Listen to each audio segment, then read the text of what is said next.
Chris Kyle is the U.S. Navy SEAL sniper currently on a very important mission in a third world country. He is on the rooftop of a building, studying the path of a U.S. convoy that might be in danger. Everything seems smooth until a Muslim woman carrying something underneath her burqa appears in Chris's view. She hands a grenade to a kid, which he takes towards the convoy, presumably to attack it. Chris gets the green light to shoot the kid, but his values put him in a dilemma. Seconds later, a loud gunshot is heard, and the scene cuts to Chris's childhood. He is in the woods hunting with his father. Ever since he was little, he had a good aim, which makes his father think he will be a fine hunter one day. Chris's father lives by the principle that there are 3 types of people in the world: the sheep, the wolf, and the sheepdog. The sheep are the weak ones who cannot protect themselves. The wolves prey on the weak, and the sheepdogs are the ones who protect their flock. The man wants his son to be a sheepdog and protect his people from the wolves.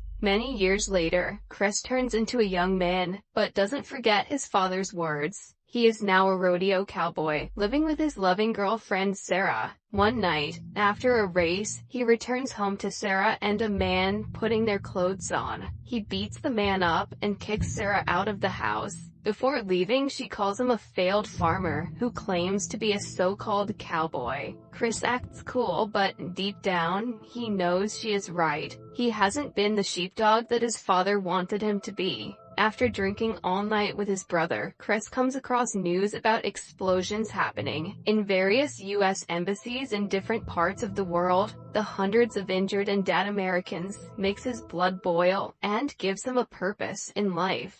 Very next day, he goes to Armed Force Career Assistance, wanting to join the service. The counselor admires his determination and suggests he join the SEALs, but not before stressing that most people looking to enter the SEALs quit in the first half. Chris keeps that in mind and joins the training. Apart from everything else, he is exceptionally good at target shooting and has the potential to become a skilled sniper. Fast forward, after a months-long extreme training, he finally passes the test and becomes a member of the SEALs.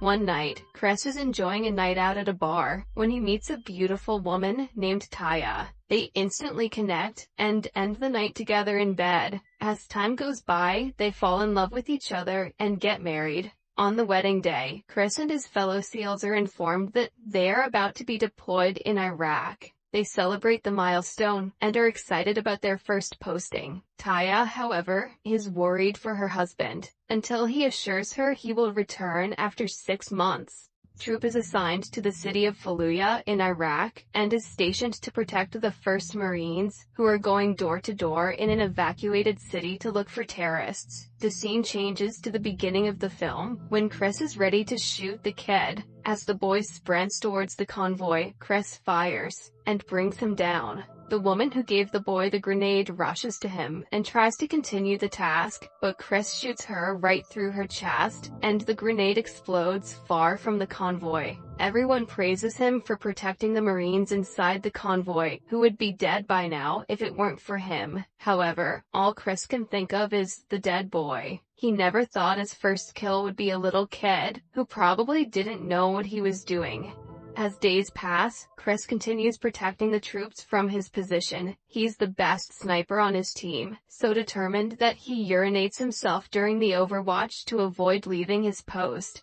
Who says peeing your pants isn't cool? After a particular day at work, he gets a total of 6 kills, which is more than the combined total of all his teammates. They start calling him the legend, but in his heart, Chris questions if he is the opposite. Then, one day, he gets a call from Taya, who surprises him by revealing she is pregnant. They start talking on the phone frequently, taking care of each other even though they aren't together. In the following scene, the sniper team is in a meeting where they are informed about an Al-Qaeda leader named Zarqawi. Their primary target is the leader and his lieutenants, so if they find anything suspicious related to his troop, they must act accordingly. The team continues the door-to-door search the next day, while Chris protects them from afar. Everything goes smoothly until a soldier is injured. Chris takes it upon himself to join the search team, while his fellow snipers watch over them. During the search, they find an Arabic sheik, with his family, living in one of the houses that were supposed to be empty.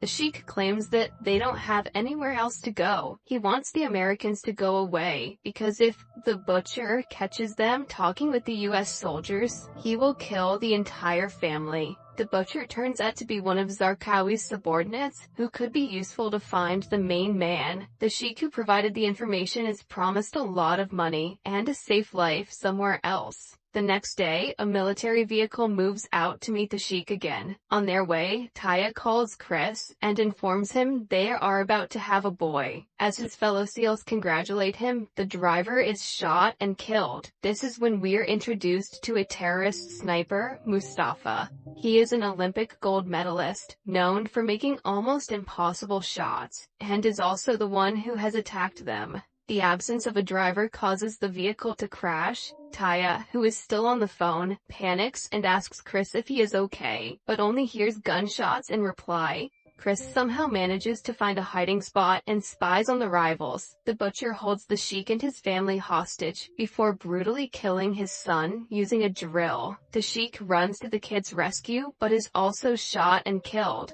Chris doesn't get a chance to attack the enemies, because Mustafa is constantly firing at him, having found out where he is hiding. In the end, both the butcher and Mustafa leave unharmed.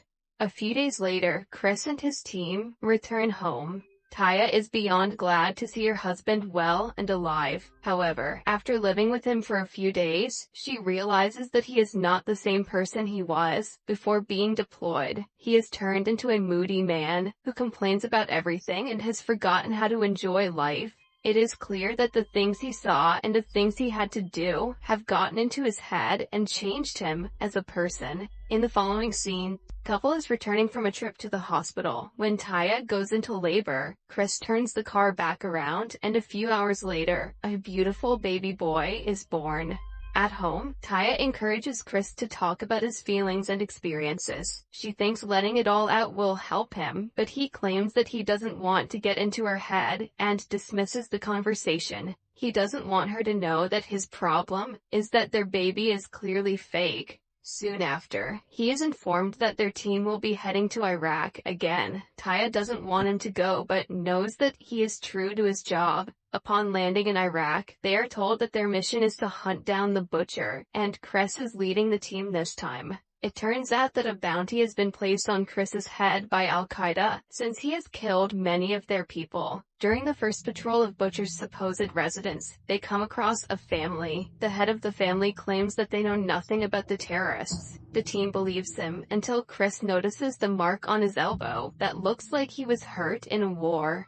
When no one is looking, Chris goes to search around his room and finds heavy arms and ammunition inside a hidden compartment in the floor. The man is instantly caught and interrogated. To save his life, he promises to help the soldiers get into the building where the butcher is. In the next scene, the troops cautiously surround the building. The man knocks on the door and is welcomed by his fellow terrorist. He is killed in an instant, followed by the man when he tries picking up a gun. The team then enters the house and finds corpses cut into pieces, which is clearly the butcher's work. Soon, they are spotted and the terrorists fire back. The butcher flees through a tunnel, using the shootout as a distraction.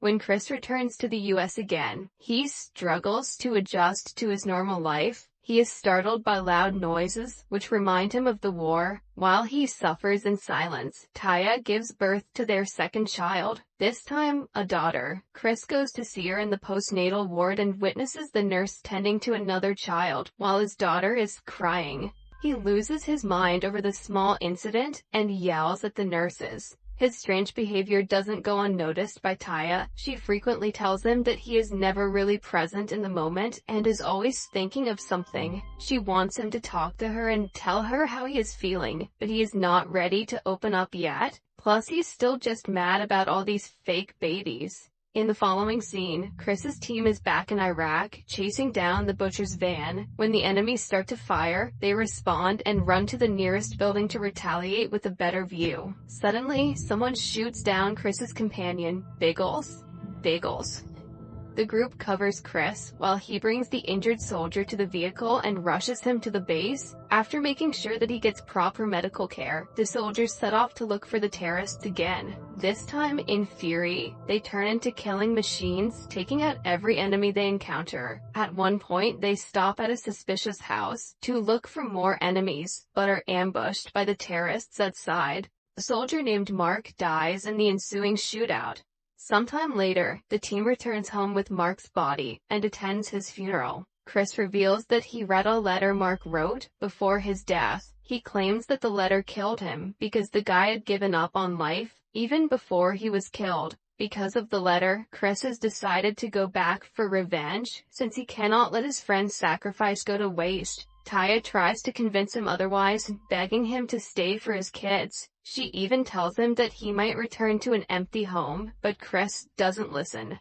When in Iraq, he finds out that Biggles died during surgery. In a usual mission, Chris sees a man with a rocket-propelled grenade getting ready to attack the convoy. He shoots him dead, but notices that a kid is trying to pick up the grenade to complete the task. Chris hopes that he doesn't have to kill another boy, and to his relief, the kid runs away when he cannot carry the heavy propeller. In the base, he and his team are told that the administration is trying to build a wall around the city. However, a terrorist has been firing at them from over 1,000 yards away, leading the team to believe it is Mustafa. The soldiers are asked to bring down the sniper at any cost. Despite an oncoming sandstorm blocking their way, the team goes to protect the troops building the wall. They take their positions, aiming in the direction where they think Mustafa is. But he surprises them by firing from the opposite direction and killing a U.S. soldier. Chris quickly tells his people to change their positions and align themselves according to his orders.